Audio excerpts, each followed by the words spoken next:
Today I'm playing some Assassin's Creed Origins. I've had that game in my library for a while, but never really actually gave it a chance. And it's a very beautiful opportunity to immerse yourself in the scenery and the time period of ancient Egypt. So, being a fan of that, I decided it is time for me to give it a whirl and experience a little bit of what that game and some of the other games in the franchise have to offer. In any case, today I wanted to talk about the importance of focusing on what I call the 5%. And so we tend to want to feel like we have to be completionists for everything. If you play a game, you need to finish the game. If you're a fan of a franchise, you need to play every game in the franchise or watch every movie in the franchise. And it can start to be sort of a daunting thing because you wind up having a lot of things that you've never really managed to fully experience. So what I've been thinking about is how you don't necessarily have to experience everything, and you don't have to retain everything. It's okay to just take a little bit of value out of everything that you are doing. And, maybe you read a book and you didn't really take away all that much out of the book. You don't remember very much of it, but you do remember a little bit of it. You remember something which spoke to you, something that inspired you, something that made you feel like you were intrigued. So take that little bit of value and hang on to that. It doesn't mean that you have to necessarily retain a lot of information. Sometimes it's just useful to take a quote that was inspiring to you in some way and remember it, whatever it might be. You don't have to have absolute mastery of something in order to get value out of it. And so if you remember that, it's helpful because then you're more likely to participate in things and be invested in things because you don't feel like you have to do it all. You don't feel like you have to complete everything there is to complete.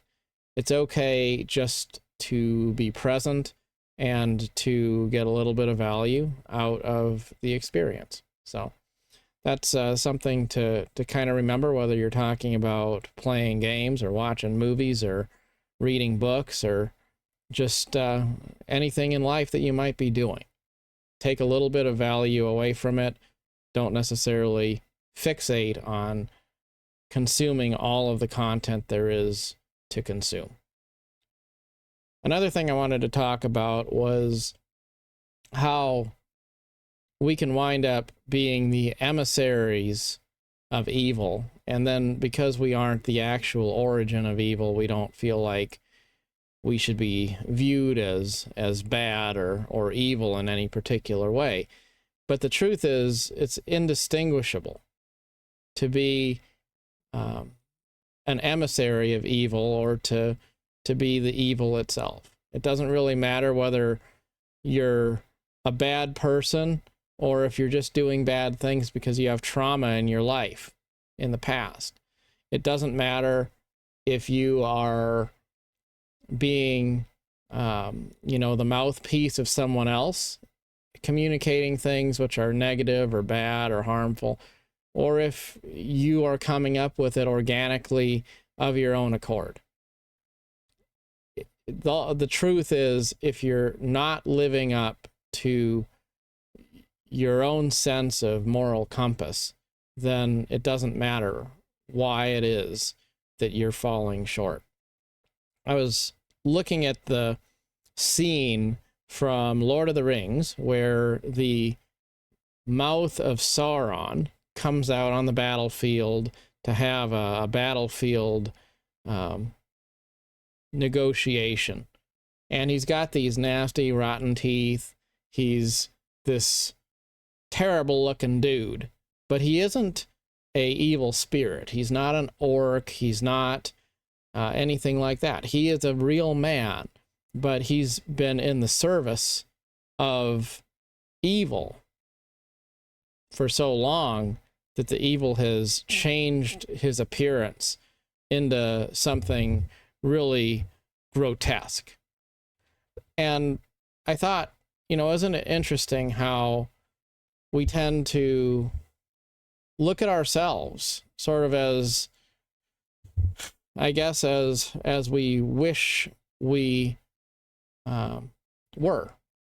We don't look at ourselves necessarily as we truly are. But other people can easily see who we are. So be careful about self-deceiving. Be careful about convincing yourself that you are a better person than you really are. I think that's one reason why it's so dangerous when people think to themselves, well, I'm on the good side. I represent the good guys, I'm the right kind of a person ultimately, and the other people they're the enemies. Those are the bad guys, right?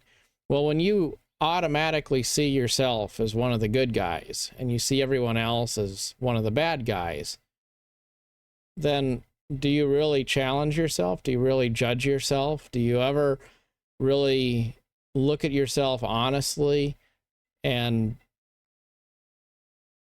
acknowledge when you start to change?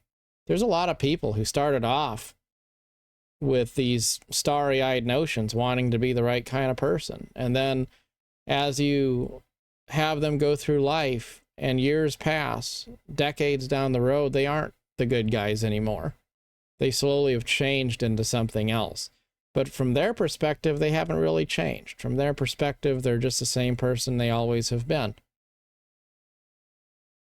But from everyone else's perspective, they've changed. So be careful about that kind of stuff. Another thing I was thinking about is how I was watching this video of marble slabs being cut.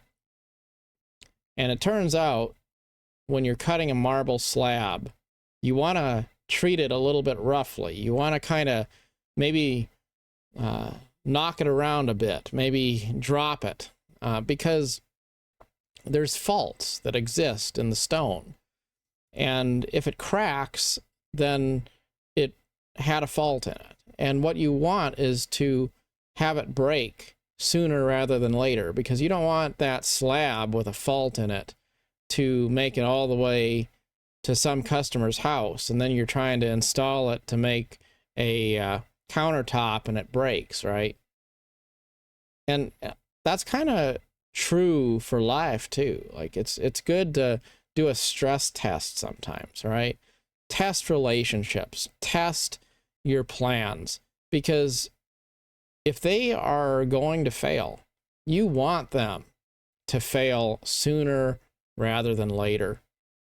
You don't want to, if you're in a relationship with somebody and you can say one thing and it all goes south and the relationship is out the window, well, you want to find that out before you have a few kids with that person, right? Like that's the thing. So sometimes it's good to put things through a trial by fire. It's good to test things. It's good to do a stress test. And if something doesn't work out, well, sometimes it just isn't meant to be. So what else have we got? I was thinking about travel. I was thinking about how we tend to have these aspirations to go see new places, to have new adventures. And then I was thinking about how, you go to some faraway place and it winds up not really being as exciting as you thought it would be. You go see the pyramids, and that's great until you realize that there's a Pizza Hut right near the pyramids. You can travel around the country That's great until you realize that you've got the same Target and Walmart and hamburger shops and stuff on the other side of the country as there are right down the street. You start to realize, you know, it's not so much about the destination, because you can go see places that are different, but it's not necessarily going to change your life. Because what really matters is two things. It's being able to appreciate the beauty of life, to take things slow, to be meditative, to think about all the things that make life beautiful. And you can do that right at home. And then the other thing that really makes adventures meaningful is sharing them with someone else. It's finding others who are going to get you, people who you enjoy the company of, people who give you a sense of inspiration, people who help you feel more alive. Like, those are the relationships that matter. So when you're out going on an adventure, it's about your mindset and it's about your companions. That's really what matters.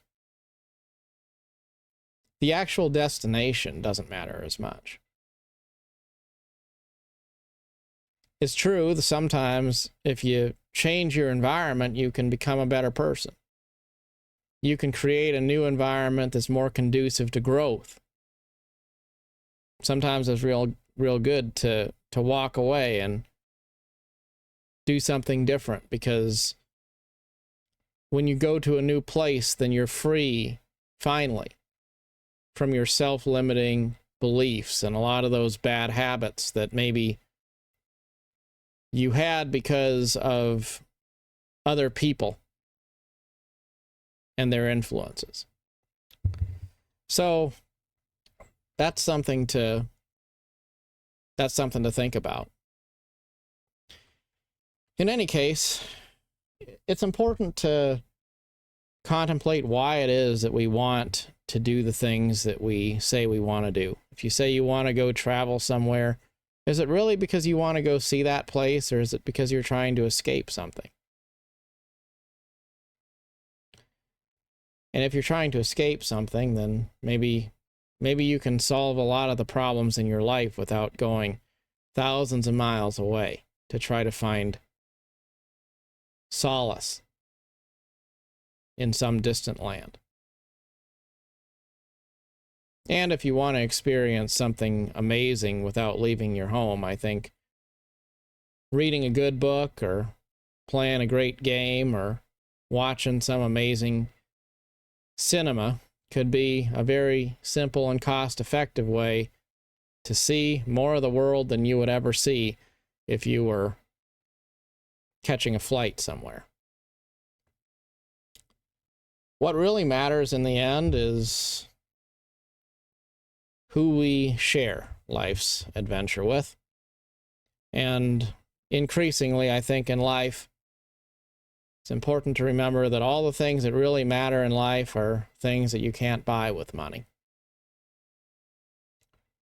As I make this video, there's a lot of chaos in the stock market, and there's a lot of noise and chatter about what might happen to the economy. And one thing that enters my mind as we experience all of that is that a lot of people talk a lot about the economy, and they talk about money, and they talk about all these pursuits of material things, because those are a distraction from the reality that money isn't really the thing that matters. But you can always talk about money. What you can't really necessarily come to terms with as easily is the things that are more spiritual, the things that are more abstract, you know? like the relationships you have in your life. The truth is, it doesn't matter how much money you have. It doesn't matter how good your investments are treating you or any of that, if you don't have the right people in your life. And by the same measure, even if things don't go your way, all of the loss of physical things in the world is not really all that unbearable if you've got the right companions with you as you go through life's various slings and arrows and adversities. So focus on the things that really matter. Focus on working on yourself. Focus on being a little bit wiser, a little bit better, a little bit more knowledgeable every day. And focus on building relationships with people who help you to be the best version of yourself. I was thinking about some of the countries in Africa, because I was reading a news article about what's been going on in Africa. And lately, there's been a lot of fighting in Africa. People going through things somewhere along the lines of civil war. Hundreds, maybe thousands of people perishing in these conflicts. And I was thinking as I read this article, I don't even know where these countries are really. It's hard for me to visualize them on a map. And there's these people who are dying, people who are devoting their entire life and existence to fighting one another. Because to them, this conflict is the whole world. And isn't it ironic that somebody like me on the other side of the world doesn't even really know about the existence of their country, really? Like their conflict is so insignificant to me, it just doesn't matter. It doesn't matter what side wins. It doesn't matter. As long as they stopped fighting, that's about the only thing that would matter, But to them, whatever it is they're fighting about matters a lot. But does it really? Do the things that we fight about, do the things we strive for, are they going to really make a difference when all is said and done? Are they of any importance in the great scope of history? Probably not. Even the greatest and most powerful people in the world will become a footnote in history, and kids will be in school being forced to learn history, and they'll be struggling to remember who those people are. And I look out there and I see people with their flags, Trump flags and pride flags and Ukraine flags and Israel flags and Canadian flags and all the things that they're waving out there and sticking up in their window to make some kind of a virtue signaling statement or a political stance, position known, like all this stuff. In a few years, those people will all be forgotten, and all of their things will be forgotten, all their flags will be forgotten. And, as Carl Sagan said once, isn't it crazy that all of the strivings of the world were just so that a few men could be the momentary rulers of a fraction of a dot. When you realize how insignificant you are and other people are and all of the things that are making headlines today are in the great scope of all that is history, it makes you realize, man, none of this stuff matters. The only thing that matters is that you have a good attitude every day. Try to make other people feel valued and seen and respected. And spend time as much as you can associating with people and things and ideas and causes which help you to feel like you're part of something greater than yourself in a small way. Forgive others and don't make a big deal out of really anything, because the truth is no matter what we do, going back to what I opened with, we talk about getting through all the content. You think your life's going to be more complete because you finished all the content, all the side quests in a video game, or you read all the books at the library, but the vast sum of all the things that make the human experience what it is, and history what it is, and our existence what it is. It's so great that we could never do it all, even if we had 1,000,000 lifetimes. If there is any hope, if there is anything to celebrate, it's that there are many people and many lifetimes in the past and in the present and yet in the future. And those people will all be able to, in some part, help make our saga a little bit more complete. So whether great or small, always remember you are enough without adding or taking away anything from your life. Strive to be happy. Remember, life has loveliness to sell, so buy it and never count the cost. Thank you for watching, always.